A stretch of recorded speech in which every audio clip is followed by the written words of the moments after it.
Among the books of the prophets, there are four that sort of stand out as being larger in scope. And we've seen Isaiah, Jeremiah, Ezekiel, and then Daniel is sort of the last one, the major prophets, the last sort of big book that covers a large scope. Now, Daniel is unique. It's a little bit different. And it was originally actually part of the writings of Israel, not the prophets, mainly due to the way that it was written. It's more of a story about a prophet and a recording of his visions rather than straight prophetic utterances. And let me explain that. When you read Isaiah or Ezekiel, you actually get Ezekiel said this. It's like he's speaking to us.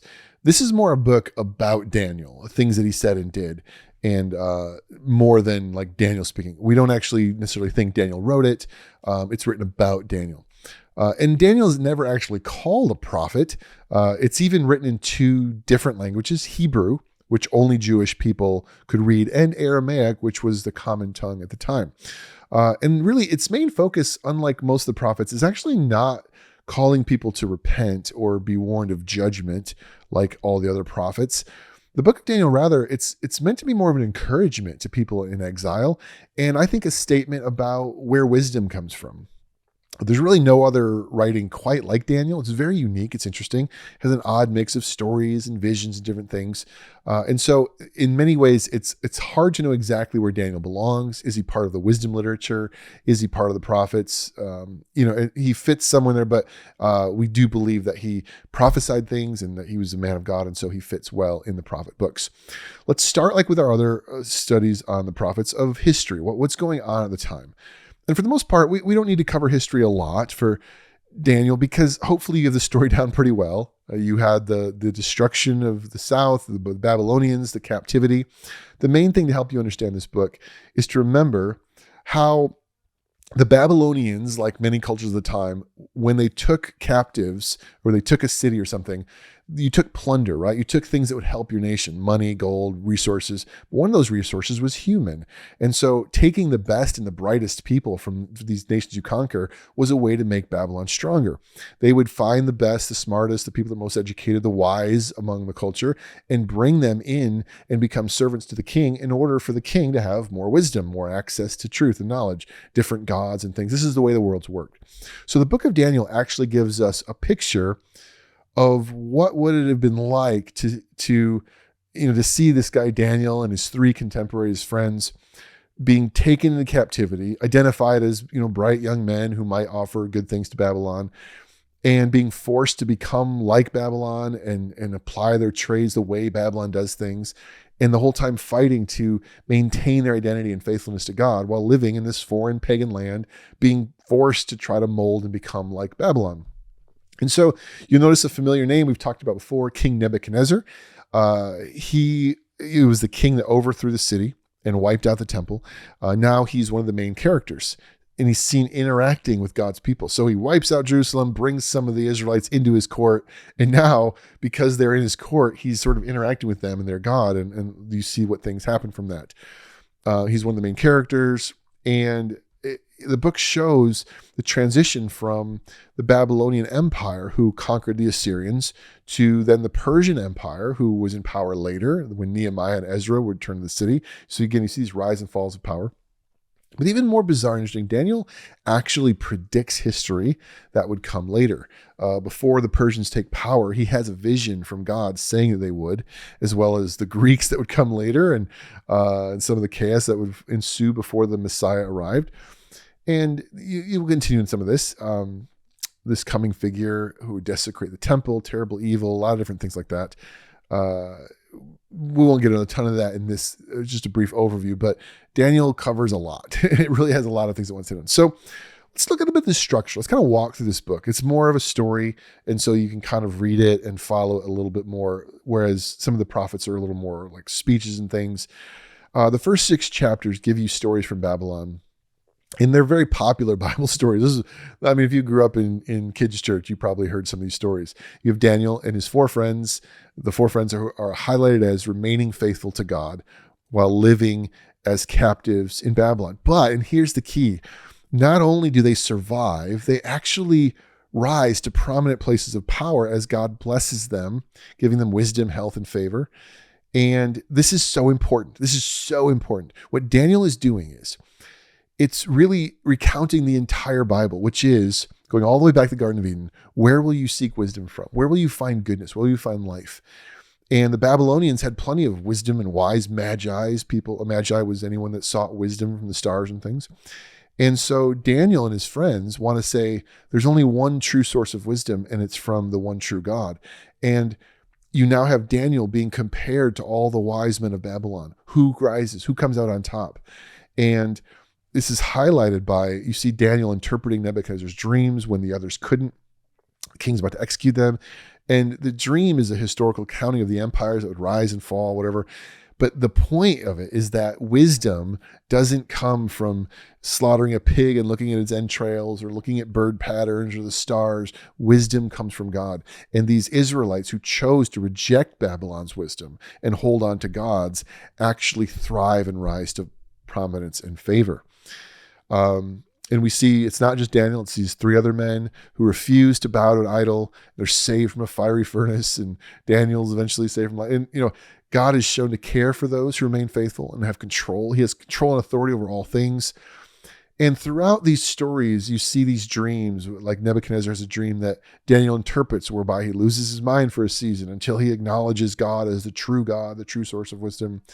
Nebuchadnezzar's son, Belshazzar, takes over, throws a party using sacred items from Jerusalem's temple, desecrating God's holy things. And God shows up and writes on the wall.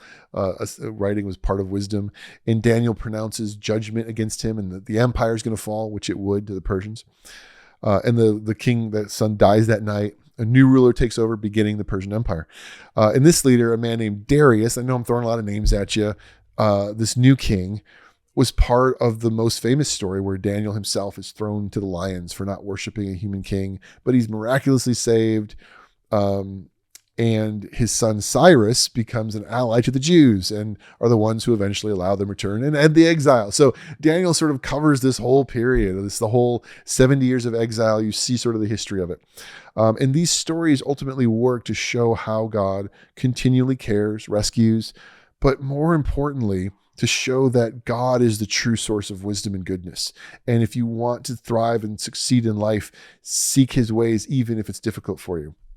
And these four young men, Daniel and his three friends, Shadrach, Meshach, and Abednego, continually choose to trust God, to obey him, to follow him, despite all the stuff coming around them, and they're rewarded for it, which is ultimately kind of the story of the Old Testament, right?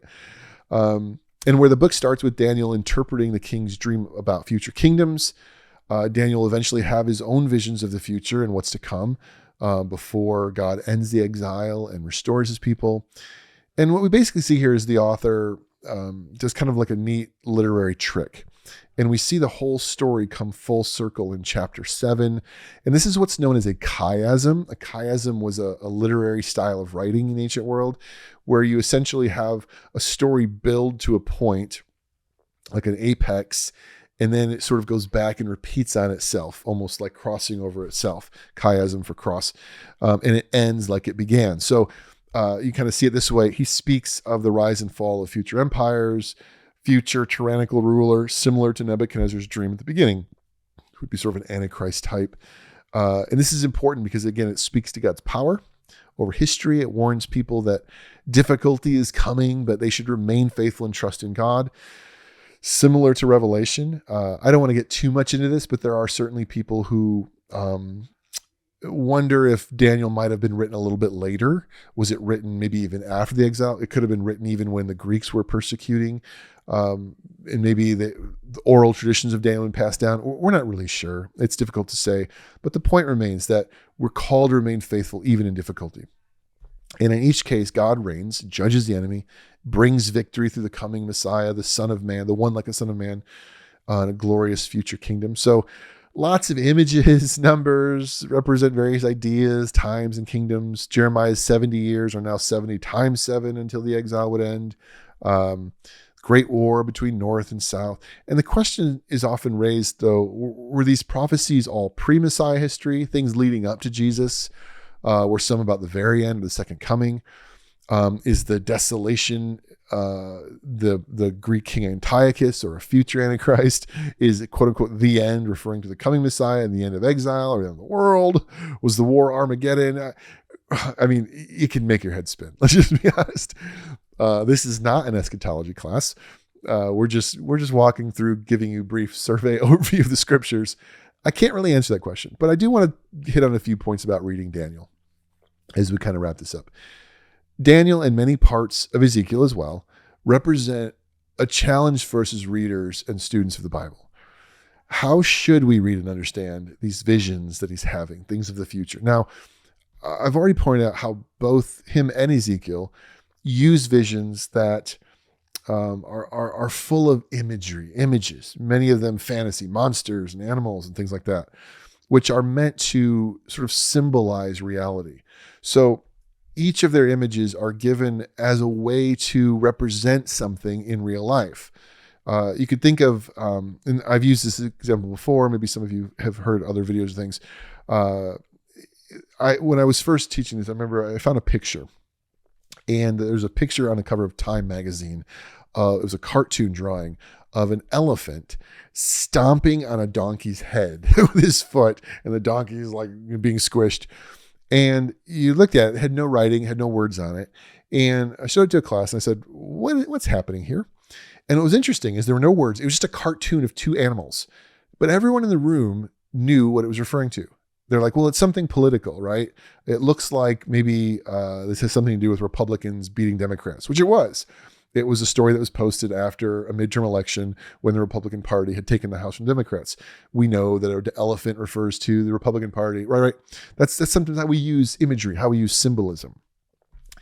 And Daniel is similar. Daniel uses imagery, stars, moons, and mountains falling, and things like that. Some Revelation picks up. It's a style of literature you might become used to in other courses known as apocalyptic, when you use pictures or imagery, high symbolism to speak of world events. So you have to be careful when reading this style of writing, not to take everything overly literal, to expect monsters with horns and statues with smashing feet and whatnot. Rather, our first step is to figure out what the symbols represent. Fortunately, in Daniel, he tells us many of them. He interprets many of them. Others he doesn't tell us, but we can sort of surmise from history or their culture. But what is probably the biggest challenge we face in these writings is a question of whether the person is speaking of the near future or the distant future.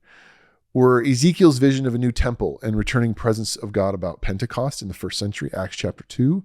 Or should we be expecting God to build a physical temple in Israel again sometime in the future? And now here in Daniel, were Daniel's visions of war and desolation, Son of Man, 70 times 7, all speaking of what would be about a 450-year period leading up to Christ? Or was he speaking about a far distant future that we're still awaiting with, like a rapture, tribulation, Antichrist, those kinds of things? And here's my short answer for you. We don't know for sure. I'm sure those of you that watching this or listening, each of you probably has your own opinion on it. Maybe you think, well, this is what I believe about this. This is what I've been taught. Cool. We're not really sure. We all have our opinions. And usually certain Christian denominations have differing opinions that maybe this group believes this group believes this. There are certainly, we all have our own. But for the most part, the church is not united on this issue. So oftentimes Daniel is a book that sort of gets a little bit tug of war between different groups. At the end of the day, probably the best approach is simply, and I've said this before, I'll say it again, to offer grace to your Christian brothers and sisters who disagree, to see wisdom in Daniel, to see what it looks like for people to stay faithful and stand through trial and difficulty and show the goodness of God among a non-believing world. But when you get into the end times, what's new, what's end, what's not, all that kind of things, it's not a core issue. You don't have to have a particular opinion to be part of the Christian family. And so it doesn't have to divide us. And now here's the thing. If you're asking what I personally believe about this, my answer would obviously be, oh, look, we're out of time. That's the end of our video. That was Daniel. We're going to continue studying, though. In our next section, we're going to be looking at what are now known as the minor prophets. They're not minor because they don't matter as much, but just because they're shorter, simpler, easy to read. So our video will cover more at a time, and we'll look to continue out looking at them as we study the Old Testament together. Thanks, everybody.